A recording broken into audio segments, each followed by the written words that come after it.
साथियों, स्वागत है आपका।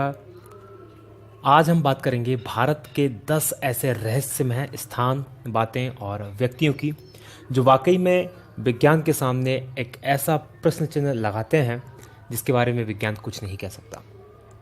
एक तरफ तो विज्ञान ने इतनी प्रगति कर ली है कि वो बहुत सारी बातों को रिवील कर रहा है, उन्हें बता रहा है अंतरिक्ष के क्षेत्र में, लेकिन ये बातें जो भारत के ऐसी हैं जिनके बारे में विज्ञान अभी भी मौन है, कुछ भी नहीं कह सकता। चलिए शुरू करते हैं। पहली, कोंगला दर्रा, लद्दाख। कोंगला दर्रा लद्दाख को एलियंस का घर माना जाता है। यदि कोंगला दर्रा लद्दाख की आप लोकेशन देखेंगे तो ये उस क्षेत्र में पड़ता है जो कि लद्दाख क्षेत्र में आता है। भारत और चाइना के बीच इसमें डिस्प्यूटेड है, इसलिए दोनों, ना तो ये भारत में पड़ता है अच्छे से, ना चाइना में पड़ता है, और यहाँ पर पेट्रोलिंग ढंग से नहीं हो पाती। पूरा के पूरा बर्फीला ये क्षेत्र है और इस पूरे बर्फीले क्षेत्र में यहाँ के जो स्थानीय निवासी है उन्होंने कई बार अंतरिक्ष जीवों के गुप्त स्थापना स्थल के रूप में इसे देखा है। कई बार यहाँ यूएफओस आती हुई देखी है। यूएफओस मतलब वो चीज़ें जिन्हें कहते हैं अनआइडेंटिफाइड फ्लाइंग ऑब्जेक्ट्स, यानी जिन्हें उड़न तस्तरी के रूप में जाना जाता है। तो यहाँ के स्थानीय लोगों ने कई बार ऐसी तस्वीरें देखी हैं। इवन 2006 जून 2006 में गूगल सैटेलाइट के द्वारा भी एक ऐसी ही तस्वीर सामने आई है जिसमें एक ऐसा ही फ्लाइंग ऑब्जेक्ट इस क्षेत्र में दिखाई दे रहा है। तो ये है पहला मिस्टीरियस जगह, रहस्यमय स्थान। दूसरा, ताजमहल एक शिव मंदिर, तेजो महलाए। ये बहस बहुत पुरानी है। ताजमहल जो कि एक प्यार का प्रतीक है और कई जगह पूरे भारत का प्रतीक हो जाता है। भारत को विदेशों में रिप्रेजेंट करने के लिए इस तस्वीर का प्रयोग किया जाता है, लेकिन ये भी अपने आप में एक रहस्यमय और विवादित मुद्दा है कि ताजमहल वाकई में एक मकबरा है या एक शिव मंदिर।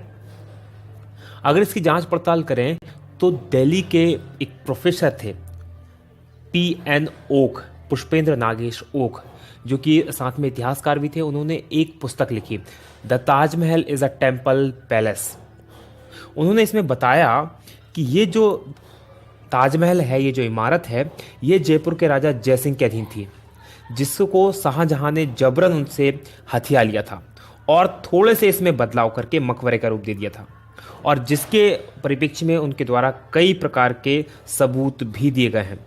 सबूत जैसे कि यहाँ पर आप देख सकते हैं तस्वीरों में एक गुप्त कमरा जो ताजमहल के नीचे है, ताजमहल के ऊपर स्थित जो कलश है, जो कि हिंदू मंदिरों में जो विशेषता है कलशों की, वो, और एक पच्चीकारी जहाँ पर आपको ओम की आकृति दिखाई देगी। ये ऊपर की तरफ इस पच्चीकारी में यहाँ पर ओम की आकृति आप देख सकते हैं, ये ताजमहल की है। इसके अलावा उन्होंने कहा कि उस समय के जो इतिहासकार हैं उनमें से किसी के द्वारा भी ऐसी कोई घटना नहीं दर्शाई गई है जो कि इतनी बड़ी इमारत के बनने की बात कहती हो। साथ ही कार्बन डेटिंग जो पद्धति है उसके द्वारा भी ताजमहल की उम्र काफ़ी पुरानी मानी गई है। तो ये सारी चीज़ें हैं जो कि इसको सस्पेक्टेड बनाती हैं। आपकी सुविधा के लिए हमारे द्वारा, क्योंकि ये जो ये बुक है the Taj Mahal is a temple palace, इसको बैन कर दिया गया है, लेकिन ये बुक बहुत खोजने के बाद इंटरनेट पर हमें मिली। उसका लिंक हम नीचे दे रहे हैं, आप चाहें तो इस बुक को वहाँ पर जाकर पढ़ सकते हैं। अब देखना यह है कि यह वाकई में इसकी सच्चाई क्या है। इसके बारे में सिर्फ सरकार ही कुछ बोल सकती है, इसके अलावा कोई कुछ नहीं बोल सकता। अगली जो सस्पेक्टियस पर्सनालिटी हमारे सामने है वो प्रहलाद जानी, जिन्हें माता जी के नाम से भी जाना जाता है। ये ऐसे व्यक्ति हैं जो दावा करते हैं कि पिछले 70 सालों से इन्होंने कुछ भी नहीं खाया है। पिछले 70 सालों से ये बिना कुछ खाए पिए जिंदा हैं। बड़ी दिलचस्प कहानी है इनकी। यदि हम बात करें तो ये जो है बेसिकली राजस्थान के रहने वाले थे, जिन्होंने अपना गांव छोड़कर गुजरात चले गए, और वहां पर इनके द्वारा जो बताया जाता है कि माता अम्बा की कृपा हुई, और माता अम्बा यानी कि देवी दुर्गा की कृपा से ये बिना कुछ खाए पिए 70 सालों से जिंदा हैं। इनके दावे की जांच करने के लिए 2 बार 2003 में और 2010 में इनकी मेडिकली पूरी तरह से जांच की गई, और ये जांच जो की गई ये स्ट्रिंगल हॉस्पिटल है स्ट्रिंगलिंग हॉस्पिटल अहमदाबाद, इसमें डॉक्टर सुधीर शाह के नेतृत्व में ये जांच की गई और दोनों बार इनके दावों को बिल्कुल सच पाया गया। जबकि दूसरी बार तो जांच डीआरडीओ के निर्देशन में की गई थी, तो दोनों बार इनके दावों को पूरी तरह से सच पाया गया और 15 दिन तक ना ये टॉयलेट गए, ना इन्होंने कुछ खाया, ना कुछ पिया। 15 उसके बाद भी पूरी तरह से स्वस्थ ये हैं। तो ये एक बहुत बड़ी मिस्ट्री है जिसको कि विज्ञान समझ नहीं पा रहा कि आखिर ऐसा कैसे पॉसिबल है। अगली मिस्ट्री की बात करें वो है हेती या हिम मानव या इंग्लिश में जिसे कहते हैं बिगफुट। एक कहानी के अनुसार कई वैज्ञानिक मानते हैं इस चीज़ को कि जो पृथ्वी का ओरिजिनल जीव है वो बिगफुट ही है। इंसानों को एलियंस के द्वारा बनाया गया है बिगफुट और कुछ परग्रही जीवों के क्रॉस के द्वारा, यानी कि हम जो इंसान हैं ये पृथ्वी के ओरिजिनल निवासी नहीं हैं। जो बिगफुट होता है उसके शरीर पे बहुत बड़े बड़े बाल होते हैं, उसकी हाइट करीब 10 फीट तक होती है और वजन 545 किलो तक होता है। ये अभी तक रहस्य बना हुआ है कि एक्चुअल में ये है भी या नहीं है, क्योंकि कोई भी इसे दावा करके नहीं कह सकता कि उसने इसको देखा है। अभी तक जो दावे हुए हैं इसको देखने के, 1935 में हांगकांग में इसकी पहली बार खोपड़ी मिली थी। साथ ही इसका उल्लेख जो है ऋग्वेद और सामवेद में भी आता है। 1951 में जब माउंट एवरेस्ट की चढ़ाई करने के लिए वहाँ पर एरिक सिम्पटन गए थे तो उन्होंने बर्फ पर बड़े बड़े पैरों के पद चिन्ह भी देखे थे और उन पद चिन्हों की तस्वीरें बहुत फेमस हुई बाद में और काफ़ी उस पर चर्चा भी की से बनी। 1953 में जो एडमंड हिलेरी और तेंजिंग नोर्गे ने भी इसी तरह के बड़े बड़े पद चिन्ह देखे थे और इसके बारे में तेंजिंग नोर्गे ने लिखा है अपनी आत्मकथा में कि उन्होंने ऐसे चित्र कई बार देखे हैं, लेकिन उनके पिता ने 2 बार अपनी लाइफ में हिम मानव को देखा था। हालांकि तेंजिंग नोर्गे ने ये दावा नहीं किया कि उन्होंने देखा था, उनके पिता का दावा करते हैं कि उनके पिता ने इसको देखा था। तो ये अभी भी वाकई में एक बहुत बड़ा रहस्य है कि वाकई में हिम मानव होता है या नहीं होता। अगली है राजस्थान की धरा में कुलधरा करके एक गांव है जो एकाएक वीरान और भूतहा हो गया है। ये जो गांव है राजस्थान के जैसलमेर जिले में स्थित है। ये जो गांव 1200 के आसपास बसाया गया था ब्राह्मणों के द्वारा और ये गांव 1825 में एक ही रात में ये गांव और इसके साथ और 83 गांव, कुल 84 गांव रातों रात भूतहा हो गए। इसके बारे में जो कहानी है वो कुछ इस तरह से है। ये जो गांव है यहाँ जैसलमेर रियासत के एक मंत्री जिसका नाम सालम सिंह था, उसकी नज़र यहाँ के गांव की मुखिया की बेटी पर पड़ गई। वो उसको प्राप्त करना चाहता था, उससे शादी करना चाहता था, जबकि वो 1 नंबर का अय्याश आदमी था और उसने गांव वालों को चेतावनी दी यदि उसको लड़की नहीं मिली तो गांव में इतना कर बढ़ा देगा कि उनका जीना मुश्किल हो जाएगा। बस इसी बात को लेकर एक पंचायत हुई और उस पंचायत में 84 गांव के जो लोग थे जो ब्राह्मण समाज के थे उन्होंने इकट्ठा हुए और उन्हें फैसला लिया कि हम राजा को वो बेटी नहीं, उस मंत्री को वो बेटी नहीं देंगे, उसकी इज्जत हम बचाएंगे। और रातों रात पूरा के पूरे 84 गाँव खाली कर चले गए और वो आज भी एज इट इज़ वहाँ पर सारी चीज़ें स्थित हैं।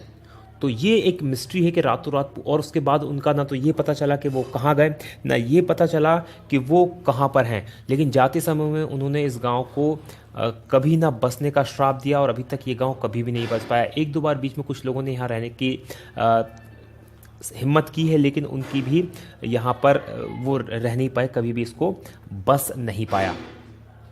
अगली है 6वां नंबर पे मैग्नेटिक हिल लेह। ये एक बहुत बड़ा रहस्य है। मैग्नेटिक हिल जो है लेह के अंदर, कश्मीर के अंदर स्थित है। जहाँ पर यदि आप देखेंगे किसी ढलान पर आप गाड़ी खड़ी कर दें तो आप पाएंगे यदि आपने गाड़ी में हैंड ब्रेक या गियर नहीं लगाया है तो गाड़ी नीचे की ओर लड़क जाएगी या नीचे की ओर लुढ़केगी, लेकिन यहाँ पर इसका उल्टा होता है। यदि गाड़ी आपने न्यूट्रल में या बिना ब्रेक के या बिना न्यूट्रल में खड़ी कर दी तो यहाँ गाड़ी ढलान के नीचे की ओर न लुढ़कते हुए ऊपर की ओर खींचेगी और लगभग वो भी 20 किलोमीटर प्रति घंटे की रफ्तार से तक ऊपर जा सकती है। तो बहुत बड़ा एक ये रहस्य बना हुआ है। कहा जाता है कि यहाँ बहुत बड़ा मैग्नेटिक फील्ड है जो गाड़ियों को, क्योंकि वो आयरन की बनी होती है और लोहा जो होता है आयरन को खींचता है, इसलिए वो इसे अपनी ओर खींचती है।